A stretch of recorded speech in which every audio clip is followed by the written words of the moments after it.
Hey guys, Zen here, and one thing is true about Rainbow Six Siege, and it's that there are a lot of opinions about where the game is headed. One change in particular has the community divided, and understandably so, because when it comes to Maestro, sometimes it feels like he's singled out, but to be honest, that's just the tip of the iceberg. Today's video is a raw thoughts kind of video, like I'm gonna lay it all out and give out my perspective on pretty much everything that's been talked about. Maestro, Melusi, Thunderbird completely outclassing Doc, and whether or not Ubisoft is looking at a brighter future for Siege, or if they've just gone too far here. But just before we begin, this video is sponsored by Frag Pro Shooter, one of the best shooter games of 2020 designed for mobile devices and completely free to play. The rules are really easy. Create your own deck of characters to build up a strategy and destroy your opponent's buildings. There are more than 90 unique characters to collect, and each of them have specific gameplay and powers. Now, there's always new content, and each new version releases a brand new fragger. The epic character Red Shadow is the last one to launch, and he's an attacker. He's the son of General Mech, and he's got a laser sword. His special power is to throw it like a boomerang,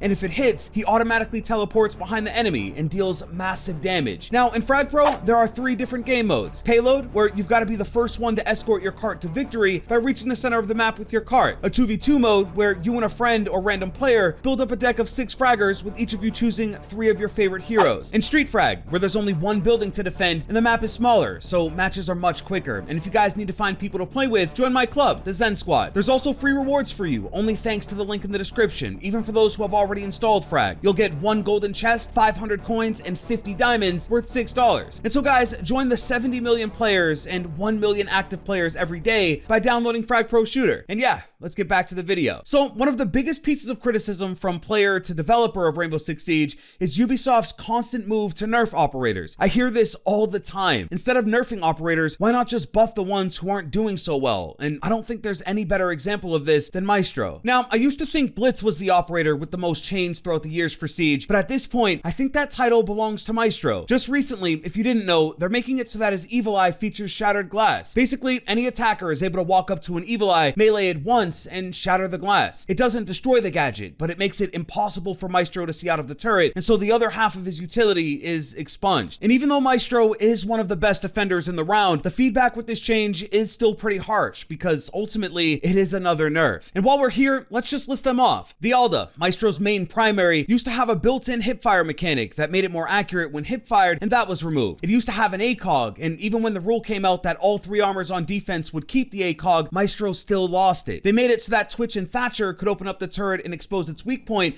which to this day, I think is one of the most powerful nerfs he's ever received, and now shattered glass. I'm sure there's been some other things along the way, but they've been constantly chipping away at Maestro, and he really is a shell of his former self. And so, what are my thoughts? I think personally, Maestro is at the point where he has too many counters. Like, I feel like he's getting a bit of the castle syndrome. Now, every single operator on the other side can affect the Evil Eye, and that's not even considering the huge amount of counters he's always had, like Ashe, Zoph, Maverick, Sledge, Kali, and the list goes on. But one thing I think is important to note is that the best things about nerfs like this are that they force you to look at an operator in a different light, and maybe play them a little differently. I think if you use Maestro even after all the nerfs and place the gadget on site, he's pretty much just as powerful and tough to deal with. It's just that he's always brought consistent intel outside of the objective, and that isn't super effective anymore. Next up is the topic of Thunderbird versus Doc. It's not as mainstream, but I have been seeing it, and it really comes down to people saying that Thunderbird is just a better version of Doc. Now, in videos past, even I've said that Thunderbird has some advantages over Doc, and so to a certain extent, I have to agree. I think if you want a healer, Thunderbird is probably the best choice, and just like the never-ending Ashe and Zofia debate, it becomes about who is really the best option. But if you want health now, like on demand, Doc is still the best operator for the job. One crucial lesson I've learned about Thunderbird in the time I've spent with her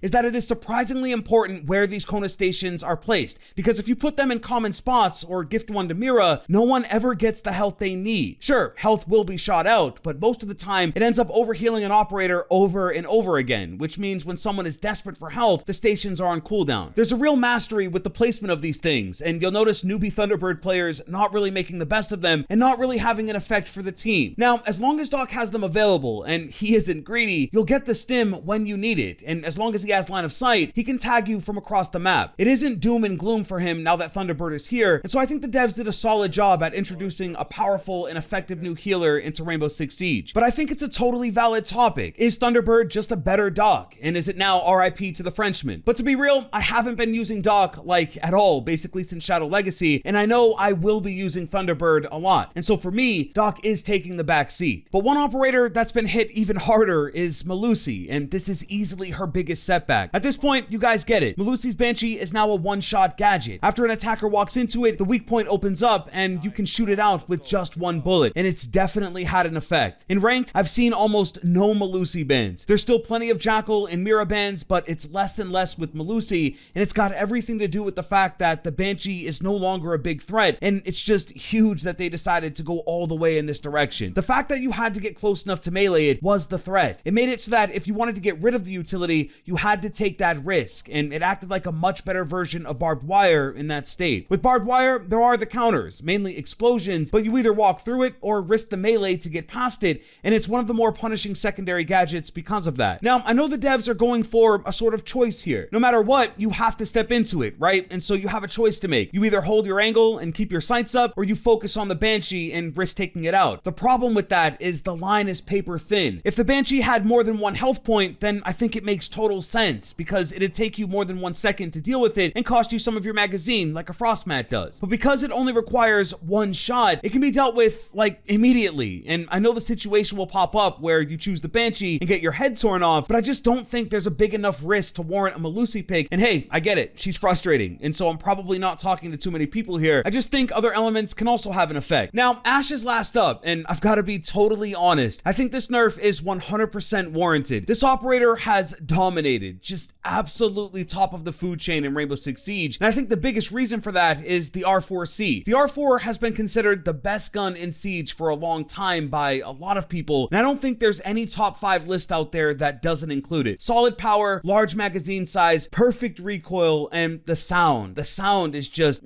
it's buttery. There's a reason there's currently only one operator with it, and I don't see anyone else getting it unless this nerf finally dethrones it. But for those that missed it, it's got new recoil, and man, it really pulls up. Recently, I made a video showing off the new recoil and my first impressions, and so check it out if you haven't yet. But it's surprising just how different it really is. I think Ashe is just so consistent. Like, she's been here since day one, and the R4C had a 99% pick rate for everyone that chose her, and so it's always been super familiar. I'd bet that most people warm up with her and the R4 in training rounds before they get to sweat, and nothing about that formula has ever really changed. Of course, it isn't her only nerf though. She lost a breaching round, bringing the count back down to 2, and honestly, I think this is a sweet spot for Ashe. Now, personally, I've always been a G36C user, and with the change to barrel attachments, it has absolutely no recoil. It shoots straight, and is definitely better than the R4 if you struggle to control it, and it also comes with a 1.5, so you have a deeper zoom there as well. But this is still Ashe, and I think no matter what, she's still gonna top the charts and be one of the most popular picks because she still is one of the most complete operators that's fast and has no hitbox. And so, with these recent balance changes, has Ubisoft gone too far? Are they completely out of touch? I don't think so. If we're being real, I think they're looking for something new. The Siege meta is always evolving, but the foundation it sits on never really does. You still see Ashe and Jaeger every single round. A lot of the objectives play out exactly the same, with the same rotations and setups, and you almost never see people move too far away from the norm. And it's really only when that norm gets disturbed that people start rioting. For me, I'm in a wait and see zone. As you guys can see, I'm not for every single change they've put out recently, and I miss some of what the old Siege was about. But there is no denying that Rainbow is in a transitional period, and the devs are continuing to shake it up. It's unexciting, but yeah, we'll just have to wait and see how far they go to redefine this incredibly delicate shooter. But that's it, guys. If you did enjoy, leave a thumbs up, and I'll see you guys in the next one. Hey, I'm out.